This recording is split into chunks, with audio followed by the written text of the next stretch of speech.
Yo, we're in here with the Pro Tour Ixalan tournament report and spicy new deck. Everyone said the format was solved. Not true. Talk about this deck a little bit. 7-3 finish, tying my best standard performance or constructed performance.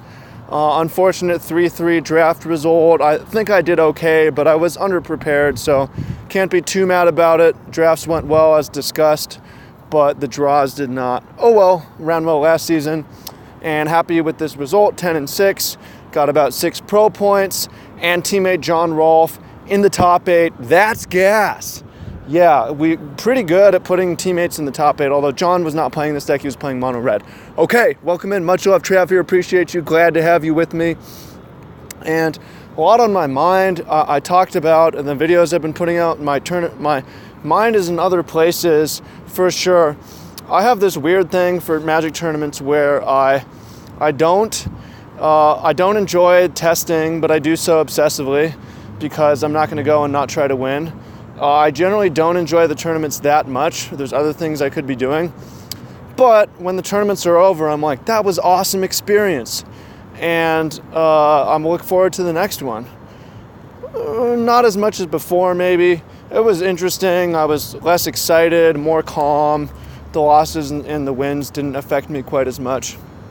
Discussed the drafts 3-3, went 3-2 in constructed, and I went 4-1 in constructed today for 7-3. You have the list here.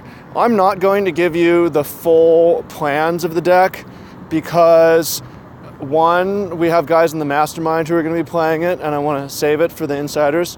And two, there's a good chance I play it in Portland next week and I don't want opponents knowing my sideboard plans. It's okay if they know my deck because it's going to be published as a top standard deck of the Pro Tour with 7-3, but you don't need to know my exact plans. Basically, this is a blue-black mid-range God Pharaoh's Gift combo. That's very light on the combo and heavy on the interaction. Well, for one, like the format is quote-unquote solved. You know, it's all Tamer and mono red, and you have some control stuff. I was not going to play Tamer because I haven't been playing Magic for 3 months.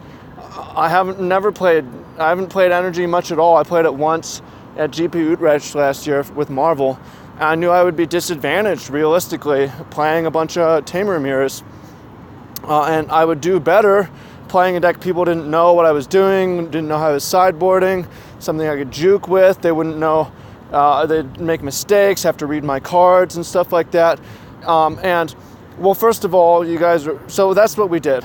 Okay, I have to credit Ben Friedman. I believe he came up with the list, and he worked with Andrew Jessup as well. Also Mattia Rizzi played it. But Mattia went 6-4. Ben scrubbed out of draft, missed day 2. I went 7-3. So it's like, okay, what makes this different? There's God Pharaoh gift decks that exist. Well, most of the God Pharaoh gift decks that are out don't have as much money. They don't have as many mythics. They don't have as many strong uncommons and strong rares. They're reliant on the combo. We're not reliant on the combo. Plan A for me is play a freebooter, clear the way for a hostage taker. Oh, you killed that one, here's a Scarab God. If I hit gate combo, great. If I don't need it, right? So that's what it's about. We had the Aetherborn, we had the freebooter, we had the Ballista, we had the Ministers. We don't need Angels because if you have that stuff going on, you're going to win anyways. Gifted Aetherborn is good enough for the life reach. MVP in the deck by far, Champion of Wits. Jesus, just this card, the Eternalize, is fucking broken. So shout out to you, my main man. Sideboard, Vraska's Contempt overperformed. Exiled many a Glorybringer, a Chandra, Rampaging Frostodon, and Noxious Gearhulk as well. Again, I'm not going to go over my full sideboard plans. My record, my matchups. So day 1, let me think. 7. I was 1-1 versus mono red. 1-0 against a Drakehaven control deck, which brings me to 2-1. And then 5-2 versus Tamer, I believe. So 7-3, 5 wins versus Tamer, 2 losses versus Tamer, a win versus Mono Red, a loss versus Mono Red, a win versus Blue-White Control. Pretty good, and that's why I'll plan on running it back in Portland, because I can just gobble up those Tamer wins coming off 3 buys. So that result leaves me at 6 pro points for the season. At this time last year, I had 21, but it took me a while to finish the job. And for me, my goals are a bit different. I mentioned it's mixed, like, oh, I got the points, I got a good finish or decent finish. I'm excited, and I'm gonna try for the rest of the year, but I just don't know that I want to do it again. So I'm going to some GPs. It depends how I feel, really, but I expect that I'm going to. Like, if I'm way short, I'm not going to try. If I'm a little bit short, I may try at the end of the season, go to a bunch of stuff. So that remains to be seen. 6, if that was my average, gets me to 24. And then that's really not close to the 40 or the 37. How many do you need for gold?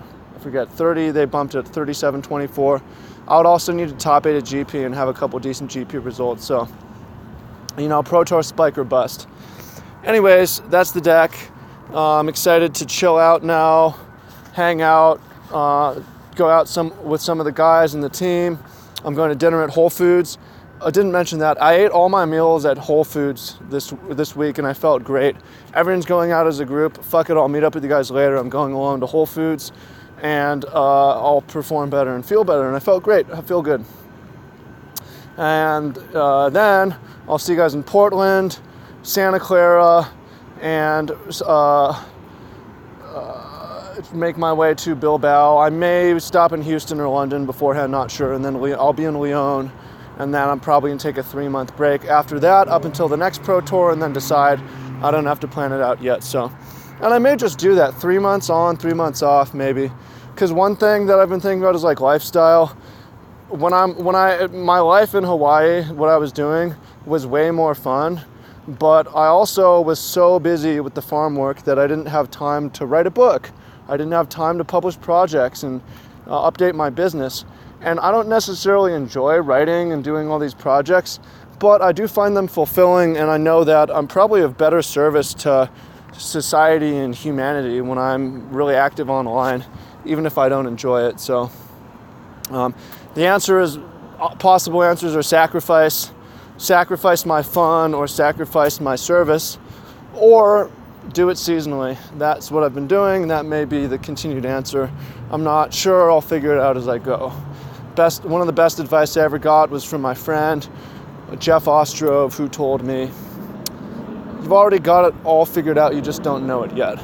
And I've been through a lot of stuff, figured it out on the fly. I'll figure it out. So thanks, everyone. Much love. Look forward to seeing you at the next tournament in 2 weekends. Peace out. Much love.